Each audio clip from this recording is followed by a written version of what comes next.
the announcement and the welcoming of our next hockey coach. I want to give a real special welcome to our guests here, our new head coach, Josh Hauge, his wife, Allison, and their two boys, Hanley and Landry, that are going to give up the green and gold and put on the garnet uniforms and cheer for the Dutchmen in the very near future. So welcome to the Hauge family, and thanks for being here. You know, there's been a lot of things going on with Union Hockey and Union College over the past couple of months, and a lot of great things, to say the least. And we've seen back in January, after an incredibly long process, we were given the opportunity by the NCAA to award athletic scholarships to finally be on a level playing field with the rest of Division I college hockey. Last Friday, I had the great pleasure of being in Boston, Massachusetts to see our senior captain, Josh Kosek, be honored with one of the most prestigious awards in college hockey, where he was the recipient of the Hockey Humanitarian for all the work that he's done on this campus and in Schenectady and beyond with Cocoa House, and we couldn't be prouder of him. Just earlier this week, on Monday, we took another real positive step in the partnership with Mohawk Harbor, the city of Schenectady, for a multi-purpose facility that we are looking forward to, which will be a great addition to the community, the college, and this program as well, too. And here today, we're here to announce our 22nd head coach of Union College men's ice hockey, Josh Hauge. So I just want to go through a little bit just the search process and what we went through. I thought it was a terrific process, and we had a very diverse group of campus community members that were involved throughout the process to help us identify the right person. Our student athletes were intimately involved in the process, and we had a great group of finalists that came to campus. And as we continue to look through this, and as we talked as a search committee, it became clearer and clearer that there was one person that we felt was the right fit for this job. And I could not be more confident in our committee's decision in the selection of Josh Hauge. Josh is a proven recruiter. He's done incredible work up at Clarkson in his experience in the juniors. He's got great experience as a head coach in the USHL, the NHL, and AHL as well, too. And the work that he's done at Clarkson alongside head coach Casey Jones in bringing that program back to prominence at the national level has been remarkable to watch. But all those attributes, the recruiting, the hockey IQ, the experience, I think the one thing that stood out to me more than anything that differentiated Josh was his ability to build rapport in sincere, genuine relationships with players, with community members, and I really look forward to Josh coming here to Union to have that same impact on our team and our community, and I couldn't be happier that he's here. So please welcome Josh Hauge.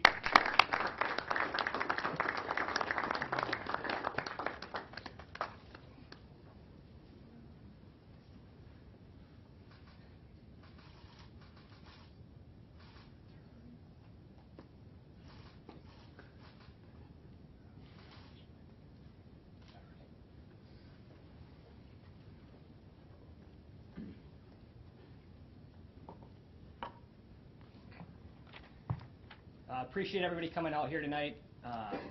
This was, if there's ever been an emotional roller coaster of a day for me, it was today.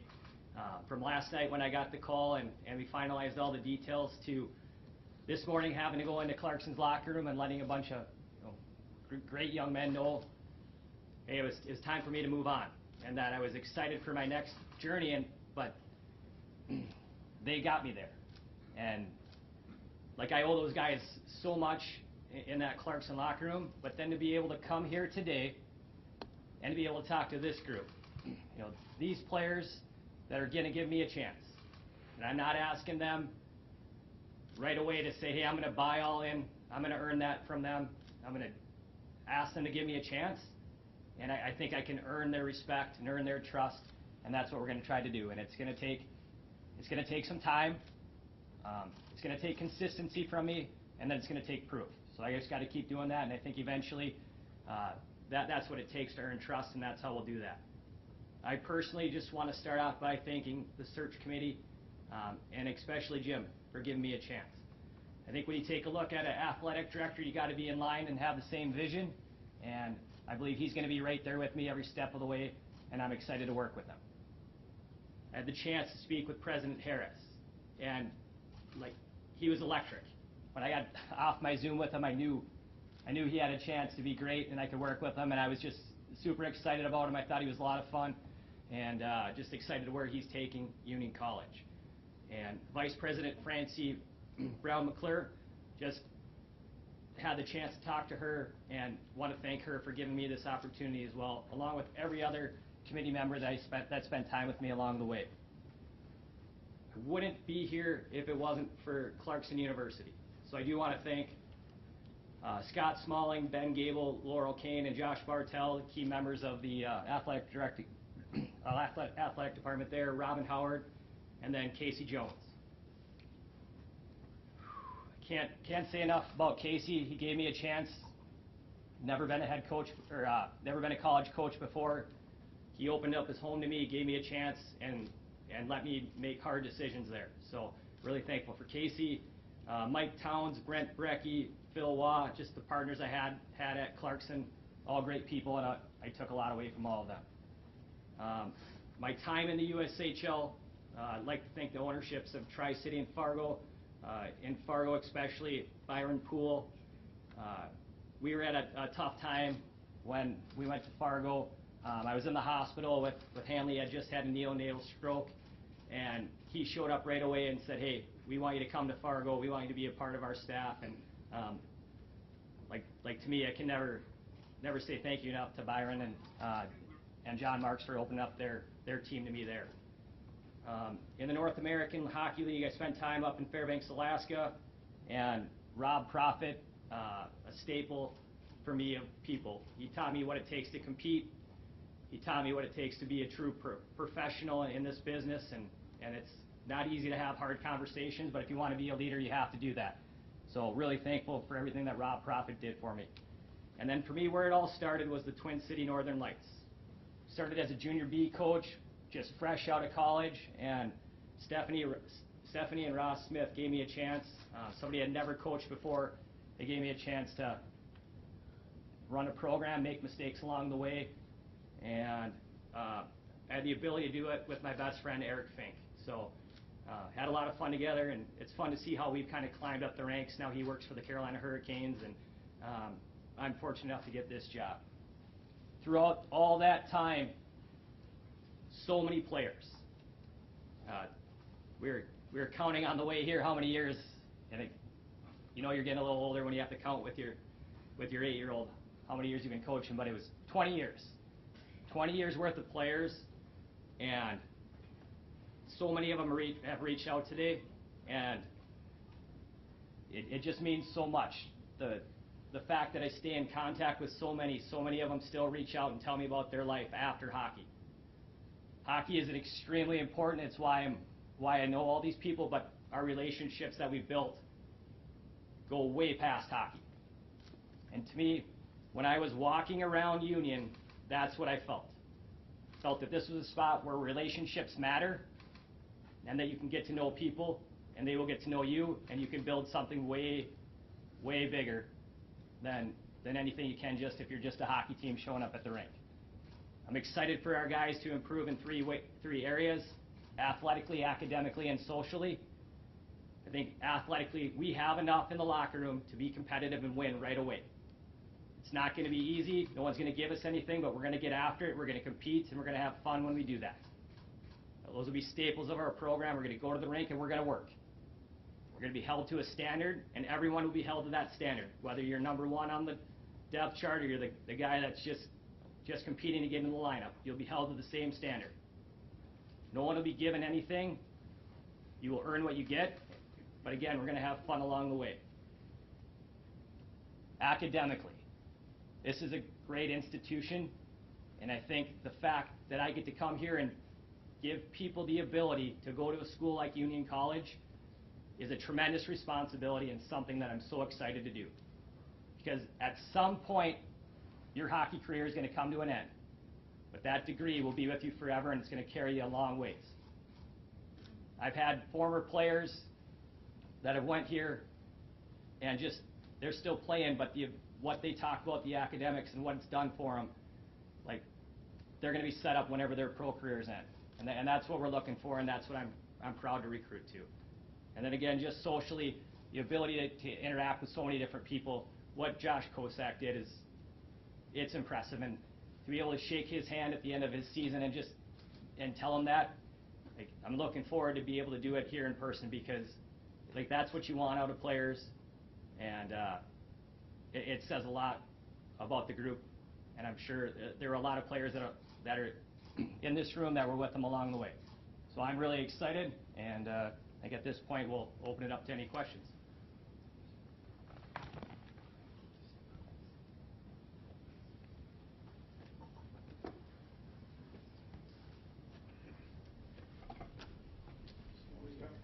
Can we just move the mics?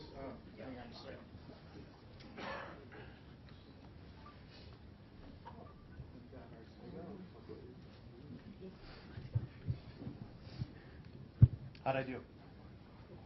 Get any jobs? It was almost too good.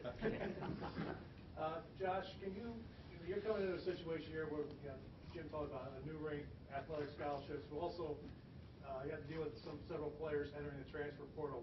What is your goal to get Union back to where it was back in the 2010s? Well, I think for us it starts with the group we have in the locker room right now, and getting those guys to set the culture and the standard.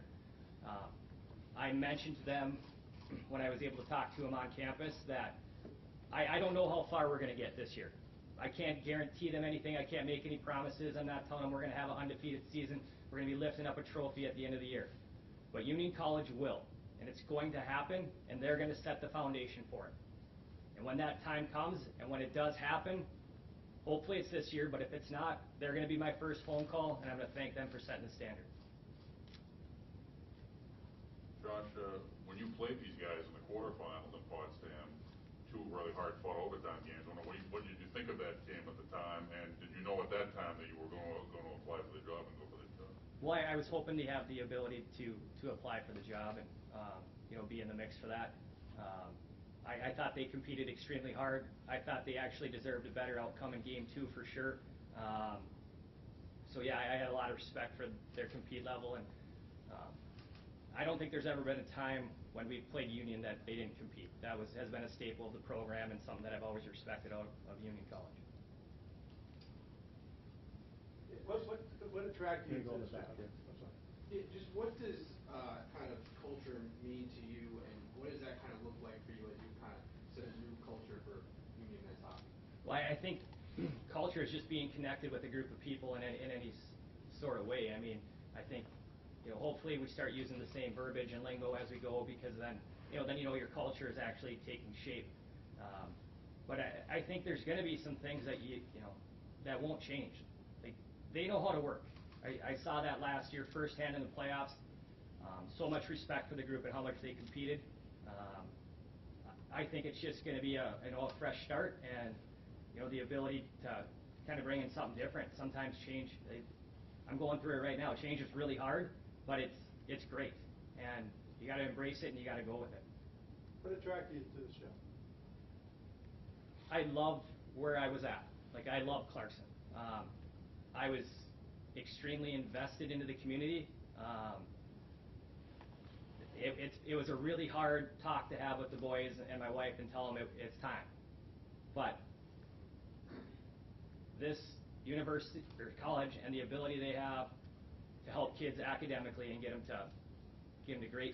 let them do great things, and then the conference we're in, where I know you can have success. When I got to Clarkson, we were I think a 9th place team, and I've seen that change happen firsthand, and I like to think I was a big part of that change. We had a lot of help along the way, but I think I had a lot to do with that, and now I get to run that.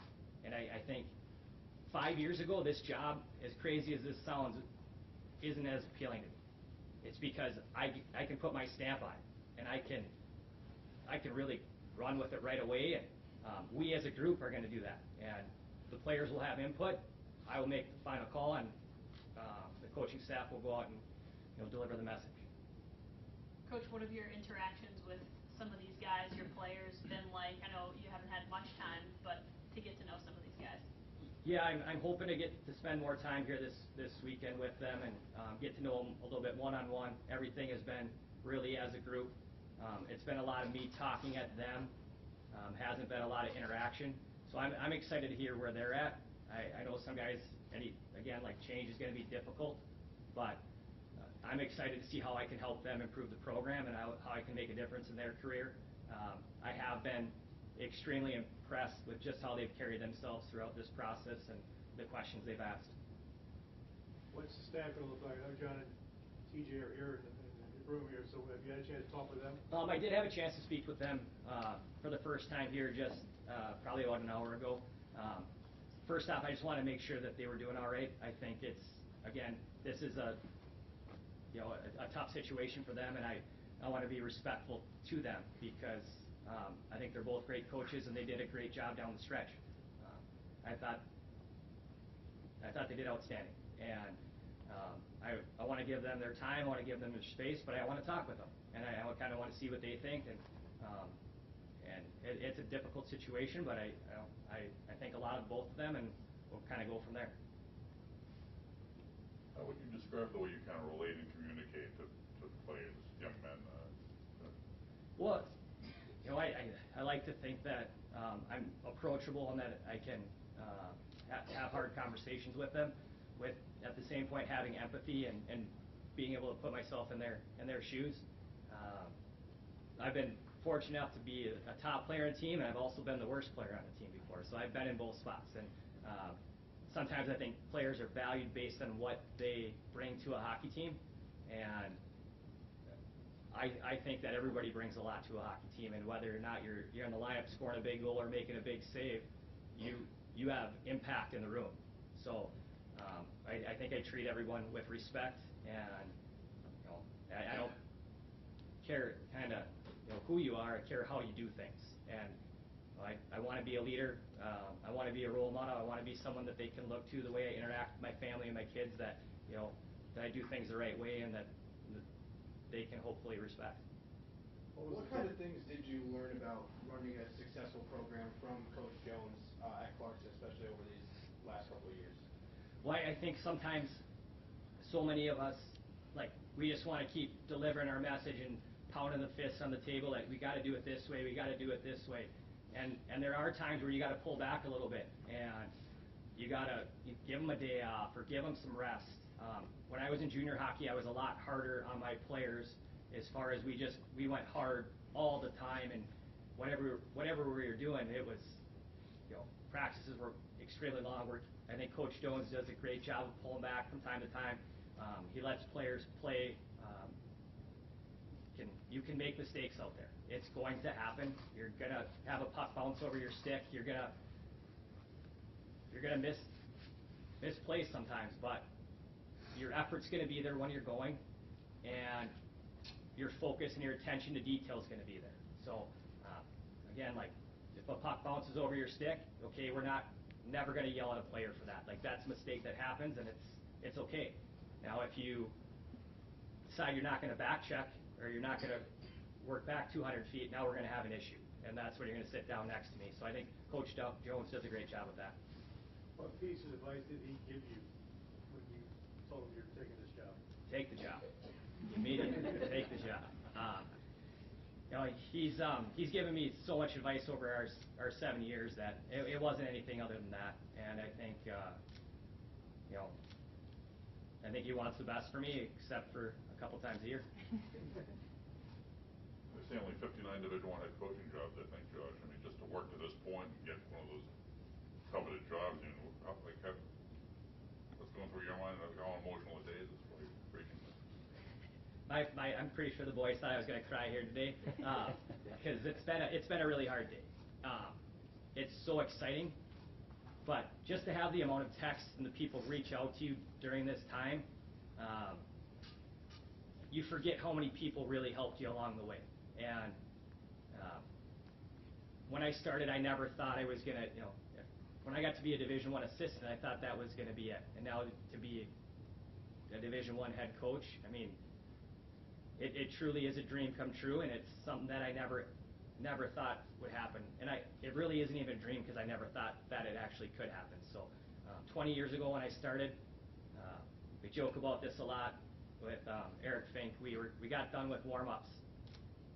And at the junior B level, there's not big crowds. There's no crowd, really. It's just parents in the stands. And we get done, and we got our suits on, and we're all ready to go, and start walking off the ice, and all the players are gone, and it's our home game. And I realize there's nobody to pick the pucks up. So I go run and grab the bucket, and I'm throwing the pucks in the bucket, and I look over at Eric, and I go, hey, someday people are going to pick pucks up for us. So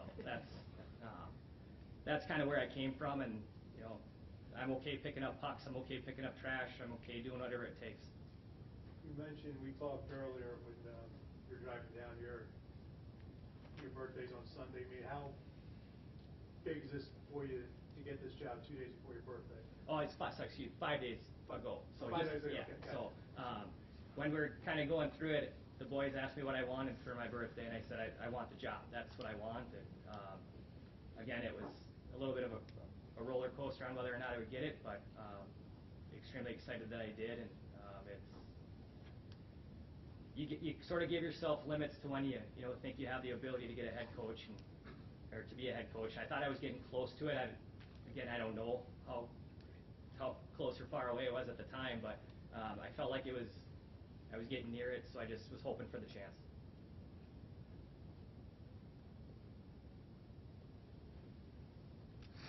Thank you, Marco.